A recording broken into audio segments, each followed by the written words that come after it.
Sunset Events TV, and today we are going political. What's your name?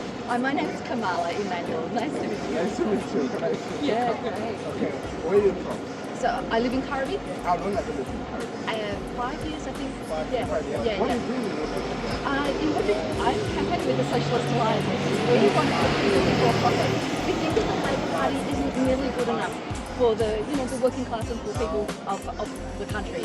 And here in Woodridge, where Jim Chalmers the electorate, he's the treasurer. He controls the purse strings. I know the whole government has to vote for this stuff, but he puts forward the budget. So he could have taken action to solve the housing crisis last year and the year before. He could have put forward budgets that would establish building enough public housing units that it put downward pressure on rents. They could cap rents.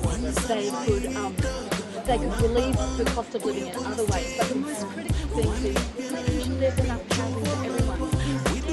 State governments all around Australia have been getting rid of public housing. They've been selling it off.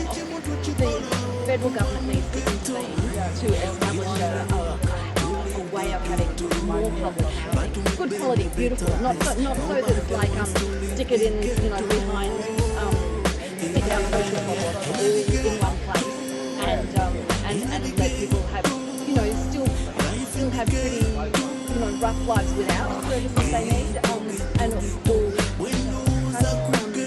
having problems together. I think we need to have good quality public housing, plenty of it, so that any working class can actually have access to it. I mean, I know how it works. Rent privately if you want to, but what you want to do is, pay a modest amount. Pay for your food, but what you can afford is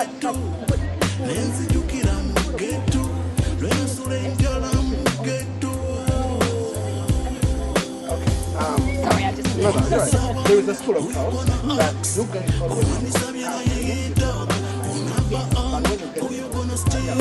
what happens when it comes to putting money then you won't start debating, but when it comes to giving money overseas, something, then you are all on the same side. That's interesting you say that. I mean, we're as socialists, we're in favour of international solidarity.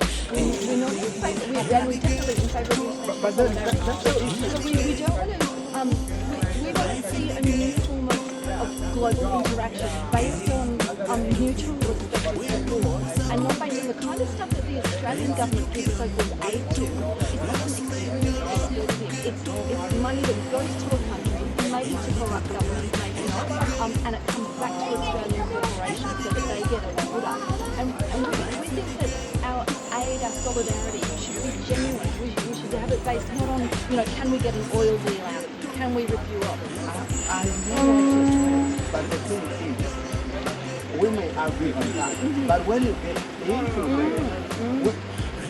most of the school of thought I'm getting from the local people is that before we think about putting money and all, it doesn't matter what we should make sure things are actually good and all. There's no, whether it's, my opinion is that we need to bring back class politics. And sometimes we can use the word working class, sometimes people kind of think they don't know what you're talking about. But working class and poor people, anyone who's, who doesn't own, a mine, or whatever. Like, we together, we make up most of the society, right?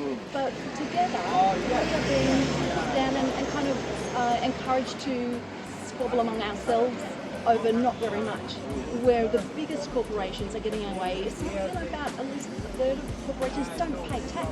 We want to tax the billionaires. There's plenty for everyone. So since the 1980s, there are certainly billions, and I think it might add up to trillions of dollars that we have foregone in tax revenue that we could have used for high quality public housing, great education for everyone, universal good quality education for everyone.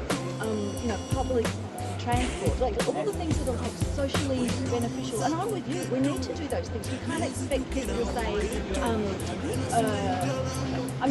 a lot of people understand our need for solidarity internationally, but a lot of people, when when they're struggling, they can't see why other issues are raised. And I think that has to be taken seriously.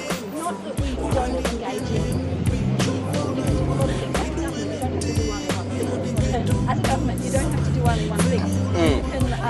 You can fix public housing while you're doing something about public transport and healthcare and international. You know, like you don't have to choose, but they are choosing every day. The federal government, Labor leaders, they are choosing every day. They're not going to prioritize the needs of the regular people. And the only thing that holds politicians out is that we've got a pledge that we will only take the average worker's wage that ordinary people have, so that we're not so charging more than $400,000. He's lost track of what it's like to live, where it's hard to pay rent. I promise, guys. Okay, my producer does. There's a school of thought.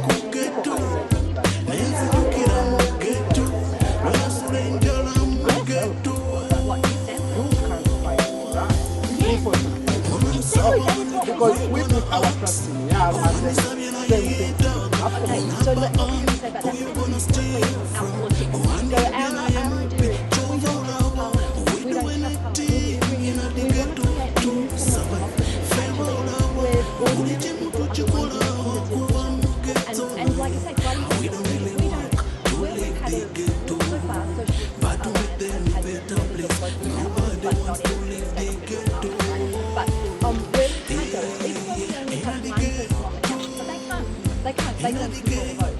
But where they go to the community and say, oh, you want to pull, let's organise, let's protest, let's come together, we'll fight together. That's enough to win things like you know, and it is only in collaboration with the social struggles and the social movements that like a progressive politics get anywhere. If you've got pro-corporation politics, you're going to be fine. You don't need to push people to come into the streets. What does the Socialist Party Alliance think about One Nation Party? So we can see that they look for support among people who are kind of not content with what's going on, and there's a lot of us who are not content with what's going on. They look for support among people who, are doing it tough. But what they propose is anti-social solutions, not socially inclusive solutions. And so we are opposed to their basic orientation, but the people who are looking to them, I think it's really critical that we don't just dismiss people's concerns, and that we don't just we don't just criticise people for raising genuine concerns like why isn't there housing for everyone? Why aren't there hospital beds for everyone who needs them? But not to say, oh, migrants are the problem, Aboriginal people are the problem. You know, that's socially divisive, and the corporations win when we are in conflict against each other in that way. So when they use racism, sexism, whatever it might be, to divide us, we're not going to get the unity to come into the streets and fight together for the things that we need together. So that's our kind of thought on, that's our way of looking at it. All right, as we wind up, guys, tell my people here 5 reasons why they vote for you, and then we close up. Okay, 5 reasons to vote for us. Because we're in favour, we're the people who want to fight for public housing so that everyone who needs a home and doesn't have one can get a house for home. And this is we want to build democracy, build grassroots democracy, and again we're going to fight to create new institutions for democracy, and that's the longer term project. We want to build solutions to the humanity at that crossroads. We do anything to get to survive.